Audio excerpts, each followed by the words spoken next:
Once you have decided on the shape of your coil vessel, you are going to need to move on to the next step of making a template.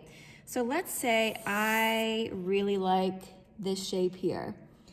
I need to now make myself a template to use, so when I build this, I have a guide to help me keep it close to this shape and also, even more importantly, help it be symmetrical.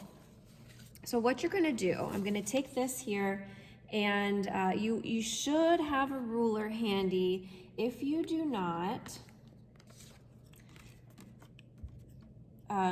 just do your best with what you have.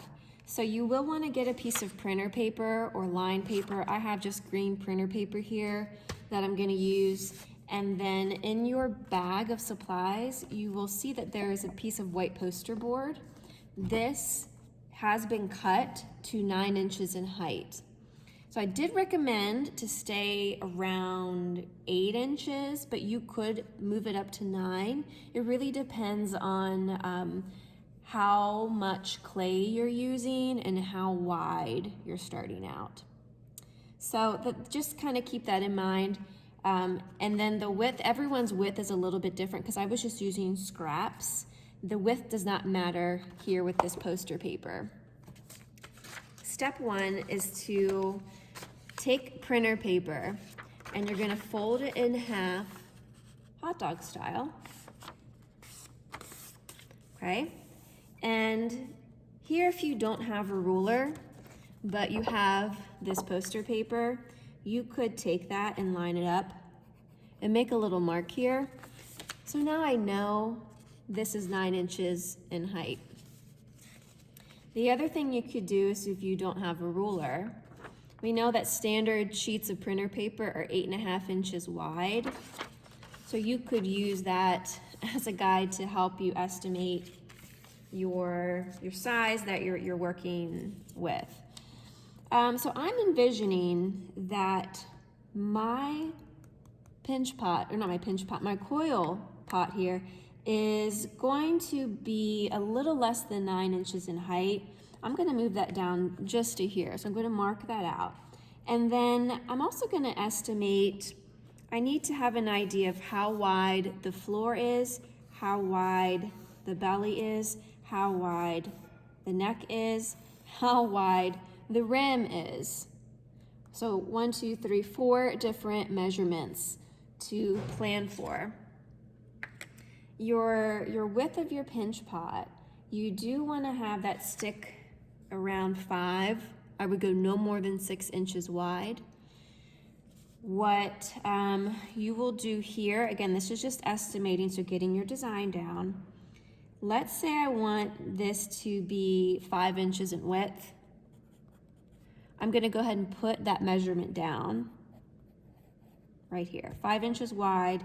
My foot, well, just estimating from what I'm seeing here, if I draw straight lines up,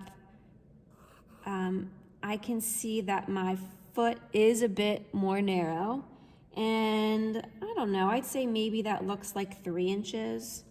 So let's put 3 inches here, and then I'm gonna draw some straight lines up further. I'm gonna see where those lines hit here, and it looks like the neck is a little bit wider than my base.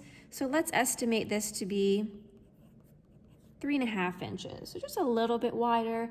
And then the rim, this top opening here, it's really not much wider than this. But again, if I draw straight lines down here, you can see that these is wider than the foot. Let's say this is around 4 inches wide.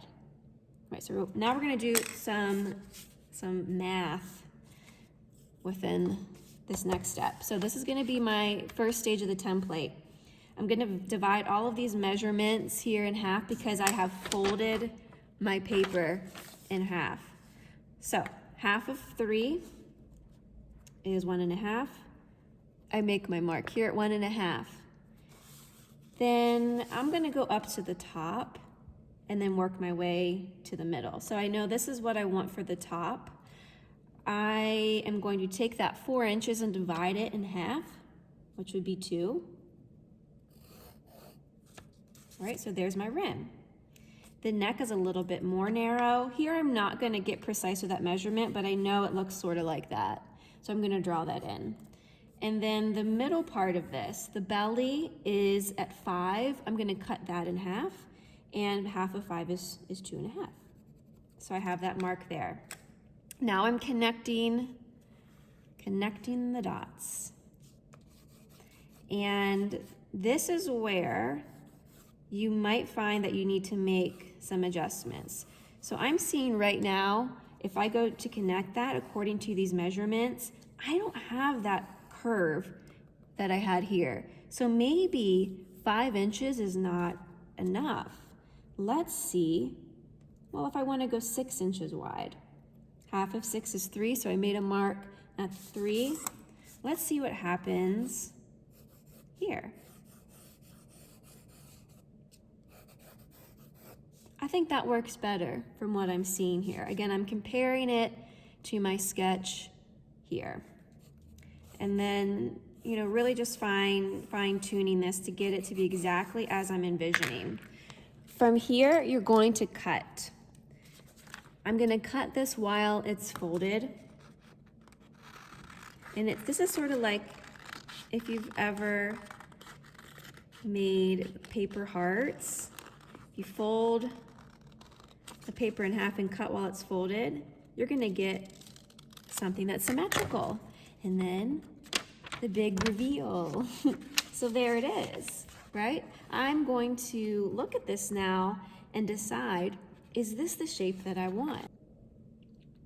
I do notice that this design, as I drew it here, is the curve is a little bit different at this upper part than what it looks like here. So maybe that even means I might want to shrink this down a little bit more so that I'm giving the appearance of it being wider because I'm losing more height. So those are design choices that you're making. You can do as many of these as you need to. And I'd encourage you to get it exactly the way you want because this is going to determine the final shape of your coil vessel. All right, so here is your final step as far as the design phase goes. You're gonna take this template and fold it in half again. You're gonna lay that along one edge of the poster paper, and then we're going to trace carefully.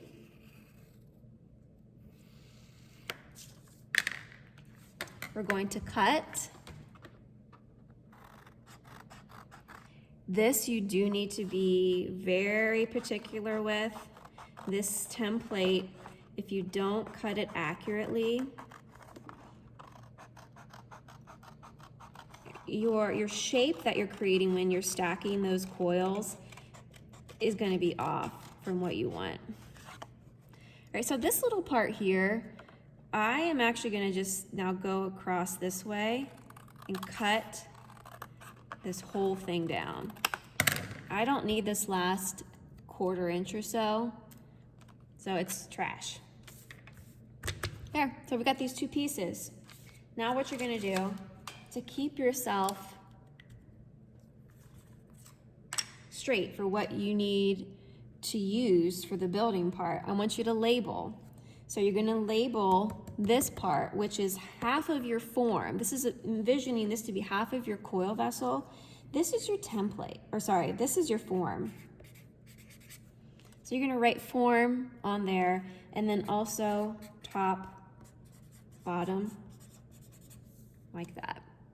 All right, now this is not scrap, it is not garbage. This is actually your template. And if I had a nickel for every time I've had a student either throw this part away or start building their coil vessel using the form instead of the template, I could probably retire early. Not really, but I'd have a decent pot of money. This is your template. Again, label top, bottom, because I've also had students using it upside down instead of right side up. All right, this is everything you need before we start building. Make sure you have these handy and labeled before we build with coils.